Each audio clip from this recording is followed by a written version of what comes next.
आपण पाहताय नमस्ते धाराशिव, बदलत्या धाराशिवचे आपले न्यूज चॅनल। अवकाळी पावसामुळे कळंब तालुक्यातील तांदवाडी येथील काही शेतकऱ्यांचं नुकसान झालेलं आहे, तर काही ठिकाणी गोठ्यांची पडझड देखील झालेली आहे, तर आंबा पिकाचं देखील मोठ्या प्रमाणात नुकसान झालेलं पाहायला मिळतंय। एकंदरीत आपण परिस्थिती पाहिली तर आंब्याची मोठ्या प्रमाणात पडझड झालेली आहे, जवळपास 50 ते 60% वर या आंबा पिकाचं नुकसान झालेलं आहे। आणि आपण पाहू शकतो माझ्या पाठीमागे की इथं गोठा आहे आणि गोठ्याचं दरवाजा अँगल लोखंडी रॉड देखील आपल्याला पाहायला मिळत आहेत, की जे की पूर्णपणे वाकलेले आहेत आणि पूर्ण गोठा पडायला झालेला आहे। एकंदरीतच परिस्थिती पाहिली तर अवकाळी पावसामुळे शेतकऱ्यांचं मोठ्या प्रमाणात आता नुकसान झालेलं पाहायला मिळतंय। आपल्याकडे हे शेतकरी आहेत, मला सांगा कशी परिस्थिती होती एकंदरीत? एकंदरीत भयानक परिस्थिती होती आणि भरपूर नुकसान झालं। कमीत कमी 50,000 नुकसान झालं।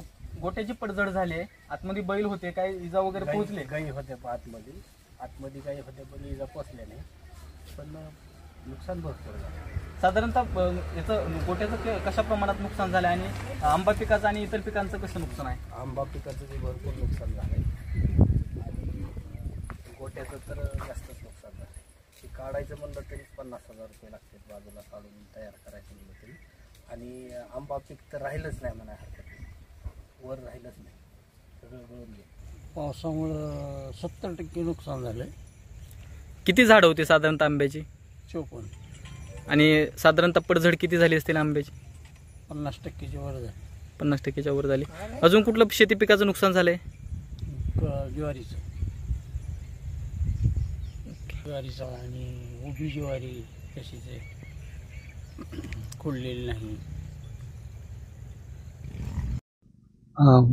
1.5 एकर टमाटा माझा टमाटा पावसामुळे नुकसान पडले, खाली द्वारे तारा तुटल्यात, सगळे गाण झाले पावसानं। 1.5 ते 1.5 लाख रुपयाचं नुकसान आहे माझ्या सध्या।